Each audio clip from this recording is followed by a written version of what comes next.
Welcome to the Aligned Powerhouse, the podcast for executive women who are done leading from burnout and ready to rise from alignment.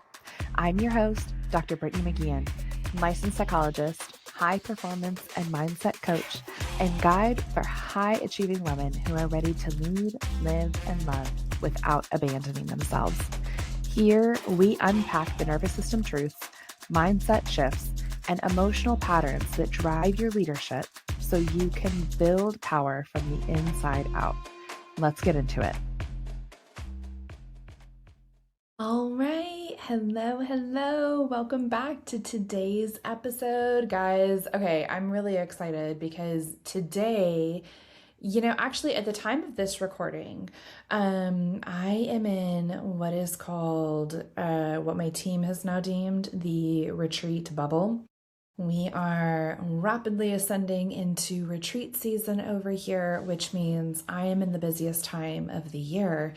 And I really contemplated how I wanted to structure my content creation specifically for my podcast audience, because this space that we have co-created has become such a gift to me. Today, actually, we celebrated 2,500 downloads since the inception of this podcast, and all of that is directly attributable to every single one of you who is on the other side of the screen right now. And something that I have said as I've been putting all of this together, one is that it's just been so much fun, and it flows and it comes so easily, and it is such a gift to see it being so well received and shared with others. And truly the hope is that the mission is able to make it to a wider audience. And so from the very depths of my being, I want to thank you for being here with me on this journey on the recording days when I didn't have my microphone working the right way, where I've gone off on tangents. I've not worn my little ADHD headphones. We're doing that today, so we're going to see how it goes.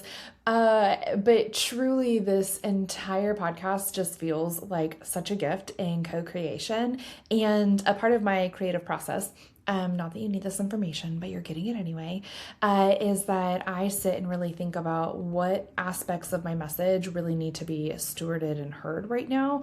And an element of what showed up for me in these weeks leading up to recording week was this idea that I really believe I think there's a deeper mindset issue that is present whenever we talk about high-performing relationships, and we say, women need to step out of control. They need to let their partners lead.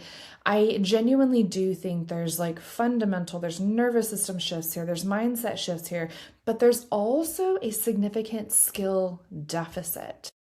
And I will tell you, so if you're listening and you're like, woman, who is this episode for? Let me tell you, okay?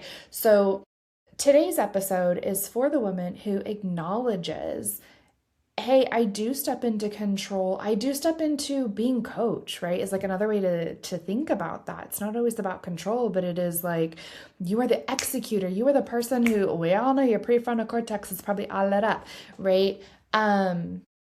You are the person who is the go-to in your relationship for execution, ideas, movement. And stepping out of that is so much easier said than done. On my land, it's so much easier said than done. And I think oftentimes the message that I am seeing being perpetuated right now is just don't do that and step up and let this man lead. Let your partner lead, right? Let the human who you're in relationship with just step up and do these things. But here's the thing, guys. So yes, so if you're the woman who has decided, I'm really tired of being this person, I would like to step back. I want to feel like more of a partner. I want to feel like more of an equal, or I'm being led. And maybe you're just freaking exhausted, okay? This episode is for you. You already know that we're going to have tactical examples and takeaways at the end. But first, I want to share with you how we got here, okay? Because I will tell you that it's such a unique experience raising young humans in this world, one period, like end of statement there, but also doing it while now still continuing to work with women in my retreat containers who are developing skills that should have been developed in childhood. It's a very different way to experience the work for myself, being on this end of it, right? Holding space. Because so there was this moment with my daughter. My son recently celebrated his birthday, and my daughter, we say that we think she's going to be our theater child, but honestly, I don't know. She also really loves sports. It's all just like on her timeline, which is the best thing ever to get to watch. She's like, I'm going to play soccer until I'm not, and then I'm going to lay on the field with my feet in the air. And we're like, all right, you're going to go do that. Anyway, we were having this party, and it was my son's birthday. He was given gifts for part of his gift. And he was so excited about these balloons. Well, throughout the party, the balloons were taken outside, and then they were released, and they left. And oh my gosh, the way that my daughter, like literally, like viscerally, she hit her knees, right? She was so sad. And then my son was so sad. They were devastated, right? Like these balloons that they had loved all day. And I walked outside and I sat next to her, and I just held her. And I was like, this is really, really sad. Like, this is really sad. And her whole, I mean, she had such a somatic experience to a response to losing and the grief of losing these balloons, right? Like her whole body turned red, and she is like weeping, right? Like from her chest, from her belly, like her whole body is convulsing.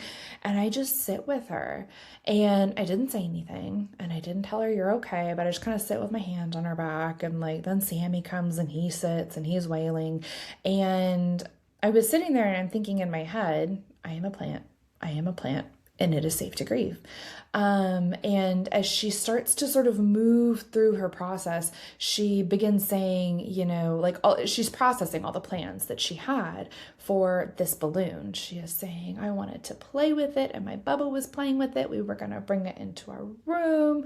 And I mean, she's about 3.5. So yeah, that was kind of, she does a lot of like repeating the same ideas, right? But she is processing. And I was noticing how different people were responding and interacting to such a visceral physical manifestation of grief. And there were one of two responses, right? Some people in the room totally ignored it. And to be fair, I as mother, like I'm literally there. So I probably would have also been that person. And there were some people who saw it, felt it, were like, oh, I'm going to keep doing this thing over here. You're covered over there. And then there were others who walked up and said, we're going to get you the balloons. We're going to go buy more. It's okay. Don't be sad. And so well-meaning, right? But I was like, oh my gosh, these are like all of our trauma responses in one. And I thought about how many of you, right, as you're sitting there, maybe you're listening to your coffee, maybe you're drinking your coffee as we're sitting together, right? How many of you were actually taught how to grieve?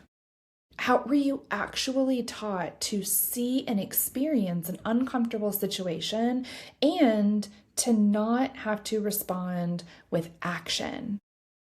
So most specifically, I sort of zoomed in and zeroed in on what the experience would have been if, you know, my daughter had had this very visceral experience. And then if I had been the one who had said, we're going to go get you more balloons. It's okay. Get up. Don't cry. Right. What this communicates to the nervous system. And we're going to get into like, I got the whole arc here. Okay. But I really wanted to set the scene here for how these issues manifest and why it's really not what you think it is, right? The ability to experience a sensation in the body and not register it as unsafe, like that is a learned skill that I think is not discussed enough, or it's not paired robustly enough with everything that we need. We need the nervous system work, we need the mindset shift, and we need the what are the words I need to be saying to my partner when he walks up to me and says, here are all my issues, please help me. Mom, that's really what that is. Right? Like we need all of it. And so often, and part of what I've been talking about lately is and I totally get it. Business coaches, all of these small business company, everyone says that they have the answer, right? But the reality is, if we take a step back and we're willing to say the really uncomfortable part is that if you are talking about a genuine pain point in someone's life, whether that is relationships, whether that is revenue deficits that we're talking about, whether that is relationships with your kiddos or with yourself, it is an entire ecosystem has gone into creating this issue, and we need to examine the ecosystem in its full in order to understand how to fully resolve this issue. So if you are this woman who is exhausted and also feels like you take 2 steps forward and 1 back, and you're tired of saying, I did the deep breathing, I did the box breathing, I went for a walk, I made my request, let's really take a step back. Talk about the ecosystem, what is happening, and then let's get you some tangible takeaways that you can start moving through today, both with your partner when you're sitting on the couch and both of y'all kind of tense up because, again, he is coming to you with an issue, or he's just talking, or your partner is just speaking and you feel this sensation in your body and you start to respond. Okay. But then also internally for yourself, because chances are if you are the woman who is listening today, then you have never been the little girl who was held in the lawn and told, this is what grief feels like.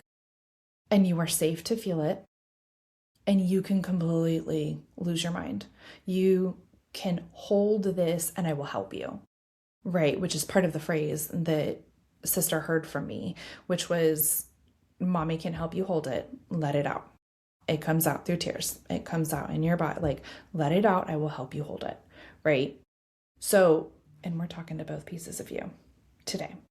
So let's really set the scene here. Let's take a step back and let's start with, when you are in this situation, I kind of wish, this is about to sound really creepy, so I don't really mean it. And my clients who are listening to this are their eyes are about to get really big and be like, woman. So I don't mean it for real, but I kind of do. I wish that I could just film my clients all of the time, but specifically in these moments for the purpose of, before all you little creepers go and cut this up and take it out of context, for the purpose of getting to have a bird's eye view when you are in these more contentious moments, in these moments of emotional heightenedness where things start to escalate.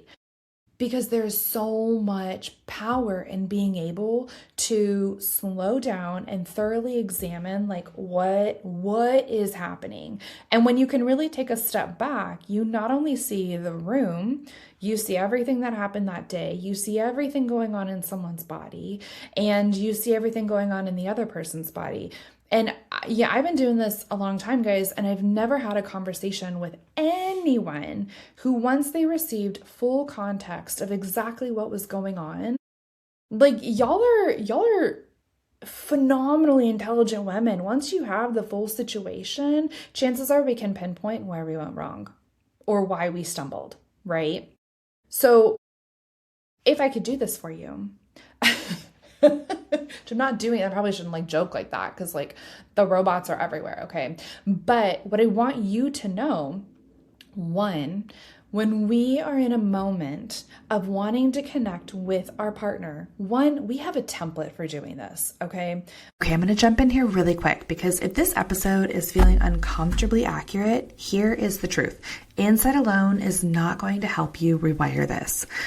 The Elite Leader is a bespoke retreat where we slow this work down, really truly move it through your nervous system to where it is automatic and systematized so that you stop carrying what is not yours. It is small, immersive, and luxury, and it is built for high-performing women who are done managing everything. The waitlist link is in the show notes. I will see you there. I want you to write this down. If you don't have your journal out, it's time to pull it out. We all have a playbook that tells us how to connect with other human beings.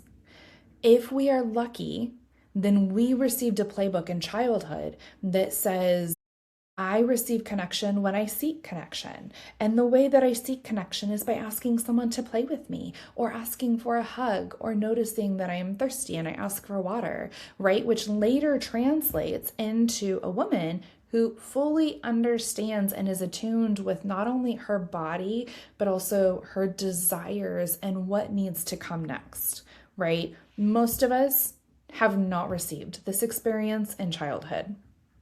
And so instead, you are cut off from the body.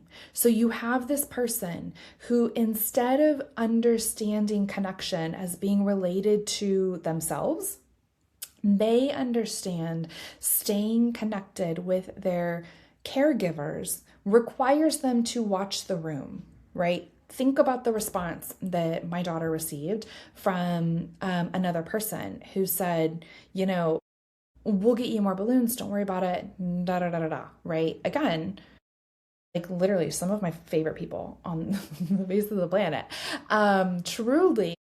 But what this said was, do not have your experience. Don't cry, because it makes me uncomfortable and I want to make it better. Right? So well-meaning, but the message is, this is not okay. What this does, think about sister's experience, right? 3.5 years old. She's now pulled up and now she's paying attention to the room. This is how this starts early. Versus mom coming over, hand on the back, and even sort of squeezing shoulders in just a little bit and keeping it very focused on her. There was nothing about me in that other than reminding her that I was there. Right? It was, you are safe. This is grief, labeling that experience for her, right? What that did is it kept her even tighter in her container, in her body, and allowed her to stay with those sensations. And without saying anything, it allowed her to co-regulate. If you've never had that experience, you are the woman who, as soon as the energy shifts a little bit, as soon as someone else is having an uncomfortable experience, you jump into action. You actually become the person who comes up and says, don't worry, I will get you the balloons. Okay. And in your nervous system, the thing that connects your behaviors to your thoughts, right? The electrical wiring of your house, of your body, that thing is set to turn on and be connected to the environment rather than you, right? So this is the first issue. This is the first, I don't know. I don't watch sport. I'm not a sports person, okay? But this is the first flag on the play. I don't know. The thing that has set up what we are seeing unfold, okay, is that one, you have one human who is primed to fix things for other people. They do not attend to themselves. Second is they are typically in relationship with a partner who does the same. So their partner typically has had a very emotionally uncontained mother figure. So what this means is that mom wanted to rescue and fix like no one's business. There's also potentially some enmeshment there, right? That's a whole other can of worms. But essentially, for those partners, usually their mom, not always, but usually their mom received a sense of understanding, a sense of pride, and a sense of good enough as directly resulted to how quickly they could make their child stop crying. Let me fix it for you. And so this also creates an emotionally stunted partner, not in a negative way, but just in developmentally, they were never allowed to truly navigate their issues on their own. An example of this is my son. He is the youngest, and I am so inclined to, whenever he has moments of like I adore this child. He's very clumsy. Bubba is a very clumsy Bubba, but he's also very adventurous. He thinks that he is MacGyver, and it is so hard for me to watch him do something that I am like 9 times out of 10, you're probably gonna fall. You're probably gonna like minimum sustain a minimal injury, something. But also he is in a stage of autonomy versus doubt, and I want him to learn that he is capable of doing things on his own. Not always handled the best on my end, not always handled the best on his, like, we're figuring it out, okay?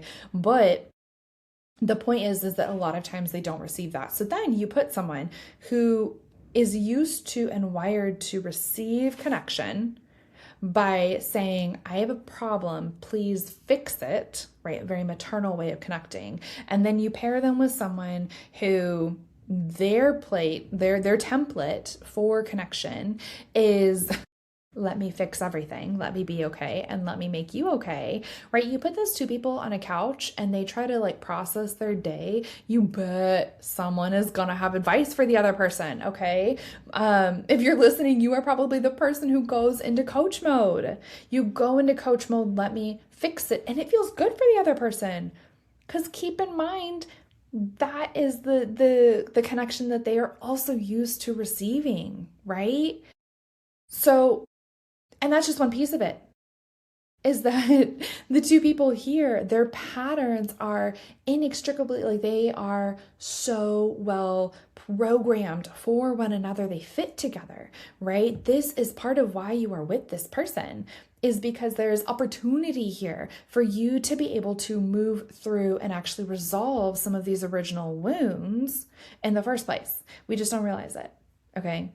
So the second thing that is present here is that you, as coach, rather than connector, you understand and perceive emotions probably quicker than the person that you are married to, right? Because if you are the person who is attending to all of the emotions, you learned how to respond to everything growing up, everything. If you were the good girl, okay? If you were, oh my gosh, you're so sweet, I'm talking to you. I am talking to you. This becomes an issue because not only do you understand and have a very high level of emotional awareness, but then typically you end up with a little bit of a God complex and you think that you understand even more than you actually do. And you get into this space where you are playing God. You say, I know how you're feeling. I saw how you looked at me. I saw how you looked at me. I know that you're upset with me. And the reality is that you are not God and you cannot read someone's mind. And so in healthy intimacy and healthy connection, we honor and respect each other's realities. So even if in your mind, you are experiencing your partner to have a toot and you are like, bro, I know that you have an issue. Let's just talk about it. Healthy connection receives when your partner says, I don't have an issue.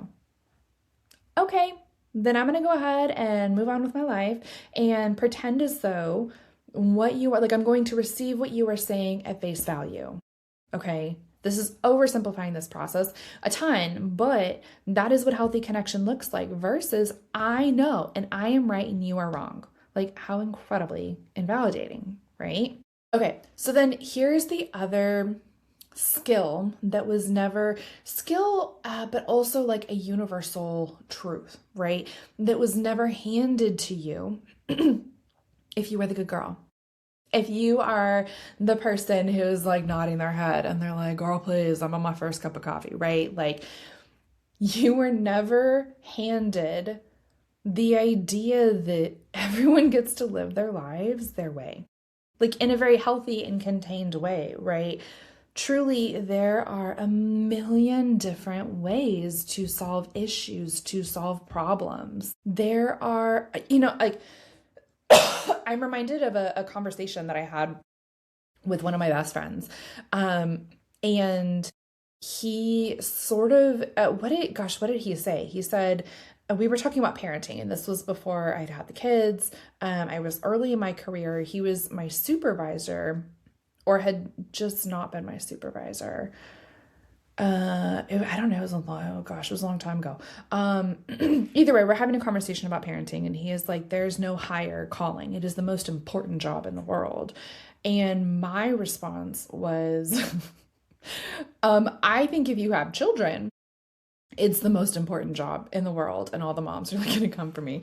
But if you don't have kids, like, how invalidating, how silly to think that, so your job is not important simply because these people had kids and it is important for them to tend to. I don't believe that's true, right? I think if you have children, then yeah, don't mess it up. Come on. But if you don't have children, then your reality is different from mine or from anyone else's. And your job is still important. Your job is still, like, I think about the comparison between dog moms versus like moms of like humans. And I'm just like, you know what? There's people getting like a tizzy whenever you start comparing the similarities here. But I'm just like, why is this such an issue? We each have our own different realities. And what a hard concept for a child to understand, right? Something that I am teaching my kids right now, because they are in their best 90s summer season of life, and they want to go knock on the doors of their best friends. And it is such a gift. Oh my gosh, it just is so nostalgic and precious to watch it happen. But I am really, really big on, like, when you enter someone's home, when you talk to them, when you whatever, they have the right to say yes and they have the right to say no. And my daughter's in this stage where she's creating inferences, right? Like, she wants to understand, why are they saying yes? Why are they saying no? And I've really had to work with her of like, it doesn't mean they don't want to play with you. But also, it's okay if they don't want to play with you. And that doesn't actually mean anything about you. It doesn't mean anything about them. Like, that's just the reality, the way that it is sometimes, right? If you've not been handed this and you believe there is one idea of the truth, quote unquote, if you think there's one way of being, like, that is a very emotionally immature perception to have. I always tell people there's my truth, your truth, and then there's like the reality or the truth somewhere in the middle. But there's always multiple perspectives in a room at one time.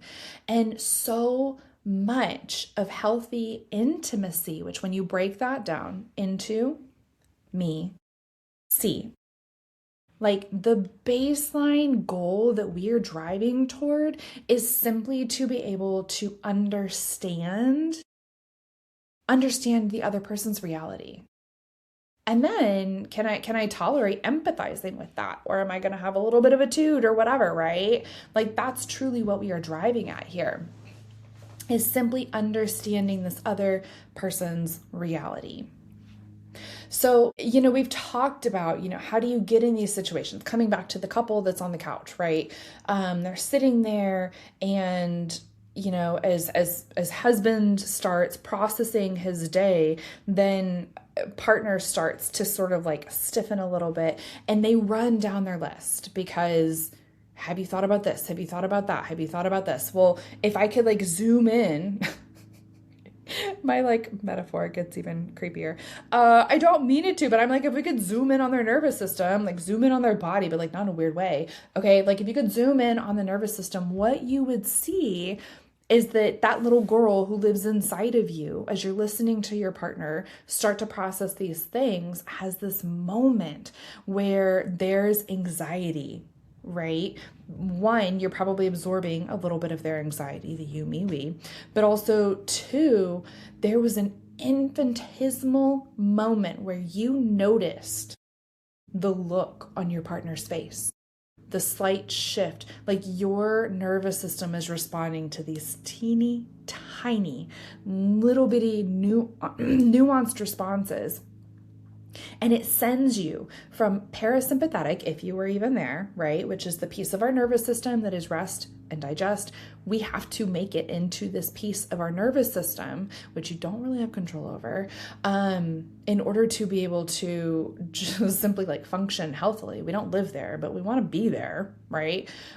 You automatically switch from that into sympathetic, which is fight or flight. I mean, there's way more than that, but like, whatever. Now, what is important to note is as you were pulled into the sympathetic because your partner like breathed weird, now you are going to interpret everything. You are going to interpret everything that they do as being a threat. And not like a bear threat, but like something is not okay here.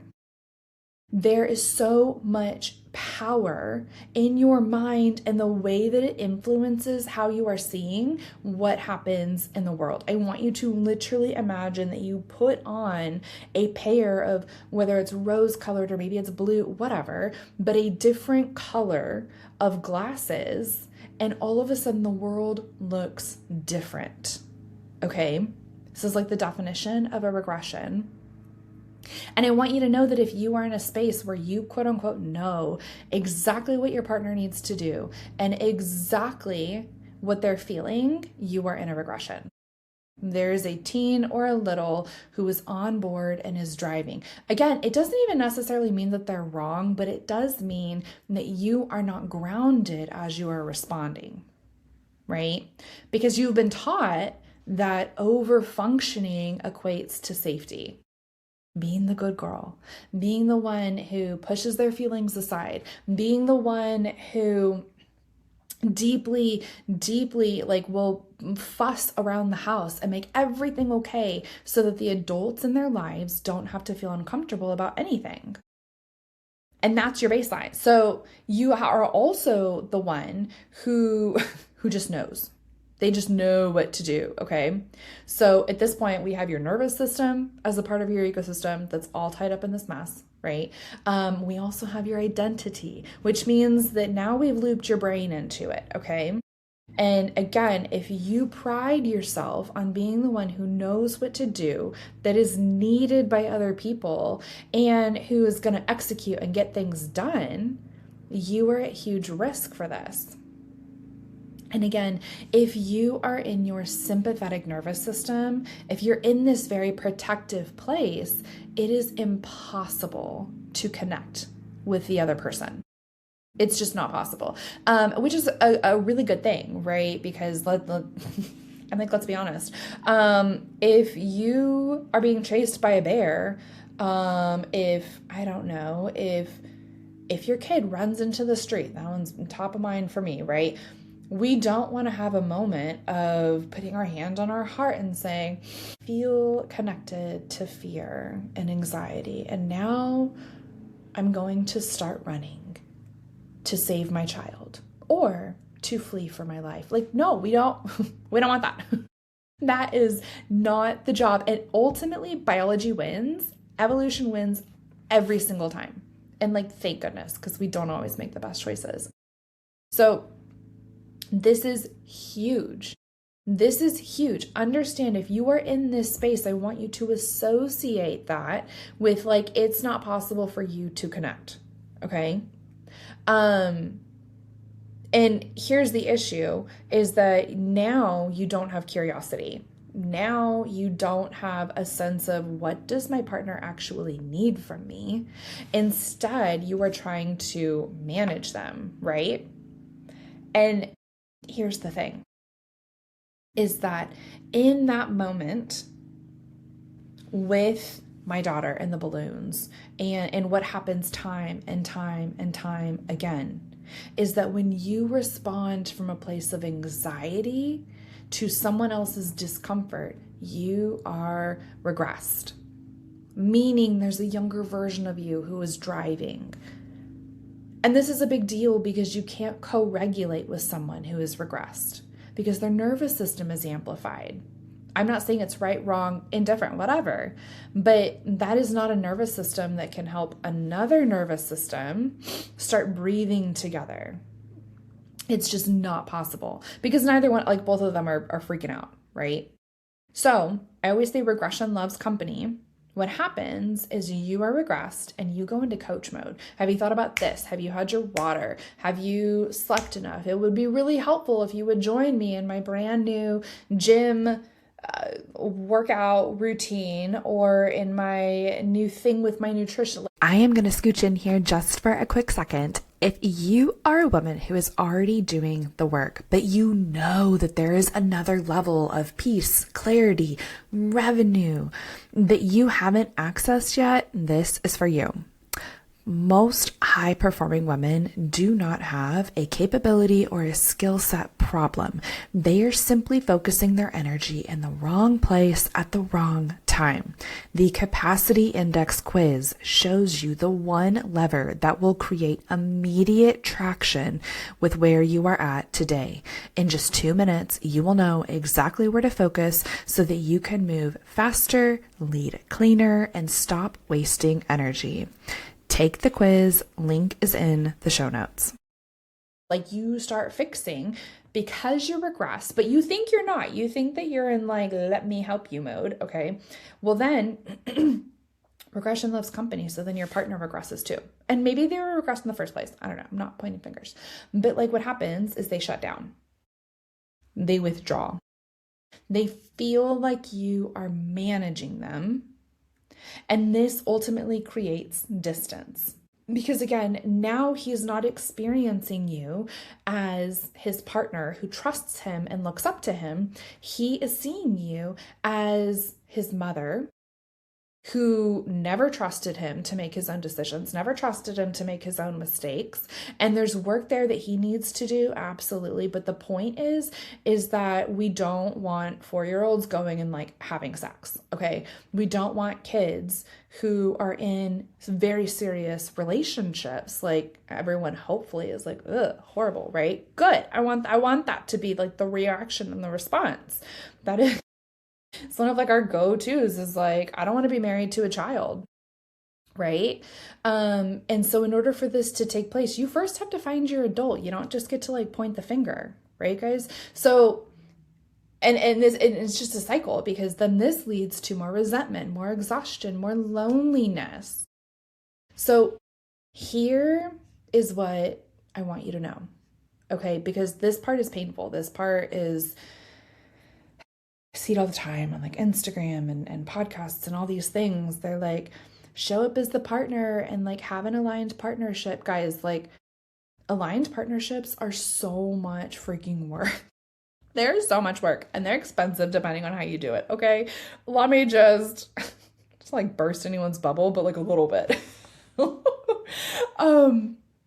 Because here's what you do instead is you stay in your lane. Okay. Now, and first and foremost, and I want you to like write this down, is you have a conversation and you let your partner know that you are changing the rules. Okay.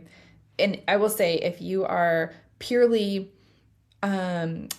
if you are an audience member here, if you're not quite like in my world and your partners are not familiar with this work, I'm like, blame it on me then. Cool. Like I was listening to this lady yap about partnership and aligned partnerships and whatever. And this is what she told me to do. Here's the episode. Go listen to it. I don't know, whatever. Blame it on someone else, right? Because this is literally what's happened is you have had a new idea that has been introduced to you and you are responding to it. But I always tell people, if you're going to change the rules of a relationship, you must communicate that with people. Otherwise, don't be mad when they don't understand or they get upset that you're responding differently, right? And the way that I want you to phrase it is, recently I have been learning about emotional regression. I've been learning about healthy relationships for high performers. I've been whatever. And, you know, I really value our relationship and the way that I experience it. And something I want to do to practice bringing my best self into our marriage, our partnership, is I am going to practice really focusing on myself whenever you bring me complaints, or like however you want to phrase that, right? Issues of concern. And so what would be helpful for me moving forward is if you have an explicit ask for me, if you need my advice, if you want my perspective, say that. Otherwise, I am practicing taking off my CEO hat and I'm just going to tend to myself. And I'm not doing that to withhold from you. This is highly impacted by my own childhood and me wanting to show up as like my best self so that I can experience you as your best self, right? Because truly it is you and your partner versus an issue versus you versus your partner. The moment you've entered that arena, that area, like something has gone awry, right? So first I want you to have that conversation. Second of all, as you're like watching that film, right, the play footage of y'all on the couch, I want you to notice, what is it? Like if you could go back in your mind and watch the tape, what is the moment that you responded? Is there a tell, right? I am very sensitive to volume of voices. And now I have two very loud children, but I'm very sensitive to that. And so I communicated that to my partner of like, hey, when you raise your voice, when you have a moment of like, you just have to be frustrated and like, rah, whatever. FYI, I jump into sympathetic nervous system so fast and I stay there.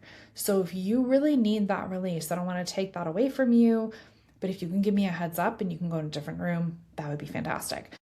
And then don't come out and try to have a very intentional or emotionally connected conversation. Like, give me a few minutes. That way I can bring best self into the situation. The more that you notice your own tells, everyone has them. Maybe it's a look of the eyes. Maybe it is a volume thing. Maybe it's they are really loud when they walk, right? Whatever that is, take note of it, write it down, make it so explicit to your partner, but not from a place of, I need you to change these things, simply from a place of, no, I want you to be aware how this impacts me and how I'm going to be taking care of myself in those moments, right? That is connection. That is you sharing your reality. Now, the next step is in this moment, as y'all are sitting on this couch, I want you to just practice taking a really, really deep breath, like real time in the moment when you're like go time and you notice he's having this reaction and he starts going through his list. I literally just like, and it sounds so cheesy and it's going to feel that way, but just like hand on your heart and like, and this part is going to feel even weirder.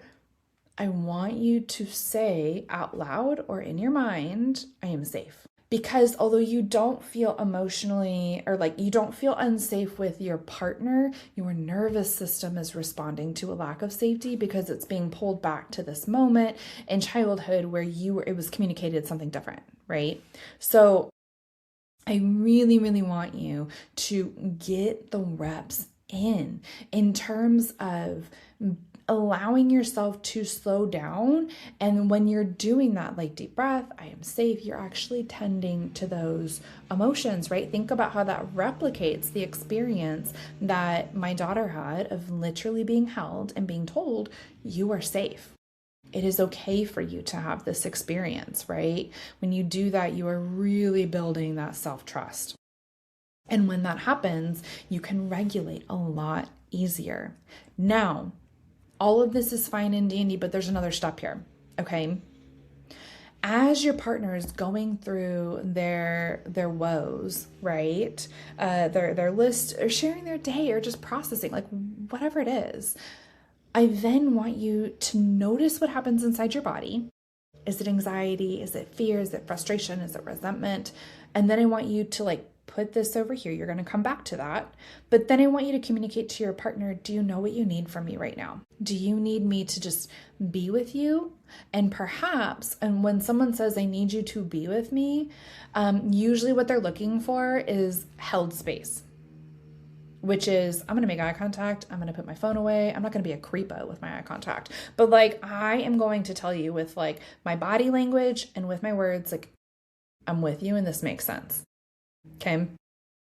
Other thing that they might need is some validation. This does wonders. I do this a ton with my kids because this is how I was trained, working with kiddos early on, right? Is Literally, like, we are little meaning making machines in this world. We just want to know that we make sense. So much of the time, so much of our discussion and our feud, like whatever, like our arguments can be solved simply by each person saying, like, hey, what you're saying, I don't even like totally agree with it, but like, heck freaking yeah, it makes sense to me. If I were in your shoes, I would be feeling the same way.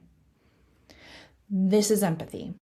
Okay, sometimes we're just looking for empathy because it allows those mirror neurons to come online. And because really what we're chasing is some kind of release. We just want to complete the stress response, and we want to do it with someone who loves us, right? Because chances are you don't get to do that a ton in the office. And so by simply, and like if you're in this category, right, of partner says yes, I would just want some empathy, then I want you to practice mirroring back what you're hearing from them. So okay, what I'm hearing you say is that you're feeling really invalidated and frustrated because you have to work with this guy who's not really communicating, and this other team did not do their job. So now you are like really in a bind because of it. Am I hearing that right? And those are your keywords. Okay, what I'm hearing is, and then did I get that? Did I hear it right? When you do that, you are telling your partner's nervous system, like, I am with you. You're not alone, and you're helping it to co-regulate, right? So if they say yes, then you say, oh my gosh, that makes total sense. Now you're going to move into the feeling. That makes total sense to me. I would be feeling the exact same way, actually. I would also be really frustrated. I would also be boom, boom, boom. Like you are aligning with them. You're coming to stand next to them. And as you do that 9 times out of 10, that's all they need. I want you just to hold that. And maybe if you're feeling a little like spicy on the other end of it, right, you can say, is there anything else you want to tell me about that? Invite them to keep, there's a difference between processing and complaining. Okay. Processing actually allows you to complete the stress cycle that got stuck in the first place. So we're just allowing them to do that. And notice that as you do that, you are not responding with your own emotion. In fact, you don't have to be picking up any of their emotion if you don't want to, right? Like you are trusting that they are totally capable of holding their own experience and moving through it on their own. And this is huge for people, okay? Because the other thing that it does is it forces them to actually feel their own emotion. Now, as you do that, maybe the first couple of times you're going to check in with them. Hey, like this is new for us. This is really new for me. How did it feel for you whenever I like ran through that script, whatever? Are you feeling like you got what you needed out of this experience? Because I know that I'm feeling really grounded and I feel really good about how I did it, but like, how are you? So checking in on the you, me, we, right? Attending to all different categories of the relationship without actually picking up energetic material for another person. When you do this, that other person gets to experience what healthy attunement actually feels like, right? So if you're in this moment and you're not really sure, because here's the other thing, like, I adore you. I am you if you're listening to this. And also we are we are coaching driven. We are results driven people, right? We like to move. We like to do fast things. Time to execution is like wild in my community. So I want you to write this down. You are in a coaching energy if you are outcome focused. You are in coaching energy if you are outcome focused, if you are corrective, or if you are directional. You're giving a direction. You are in connection energy if you are present, meaning you can feel your body, if you are curious, and if there is mutual respect for each person's reality, right? And here's really what this is going to require of you real time is getting your reps in outside of like the most important relationship in your life. Okay. If you expect to like pick up and be able to do, I don't know, like I always do like sports metaphors, guys. I need like other metaphors because I don't do sports. But like if you want to be able to like slam dunk at like the finals, whatever, then you have to have practiced, right? So practice with your neighbors, practice with your friends, practice with the mom groups of the world, right? Stop interpreting everything real time with them and just notice what happens inside your body. I also want you to practice letting silence happen. This is like an old like therapist-y thing for sure. But like just allow it to be there. You would be surprised. There's a reason the therapists do it. When you can just tolerate the silence, there is so much of what could be happening for other people and that can come out, right? And the last thing I want you thinking about is to ask and practice curiosity rather than assuming that you know what needs to happen. Okay, really surrender to the fact that like your partner is on their own path and you are not in charge of that path. Your job is to decide, can I coexist next to their path, right? So I hope today's episode was helpful. Honestly, if it kind of like throw you for a loop, then there's another episode where I talk about reconstructing your identity around and outside of being the person who goes and like does it all for everyone. That might be a good one to go and listen to after this because it's helpful if we know where we're headed. But yeah, that is all I have for you for today's episode. I will see you on the next one.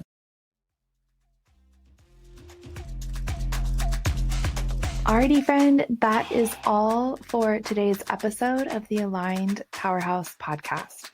I want to thank you so much for tuning in. And do me a favor, if this episode resonated, I want you to share it with another powerhouse woman in your life who is ready to lead and love from a place of self-trust. And don't forget to follow, subscribe, and leave a quick rating or review. It really does help more women find this work.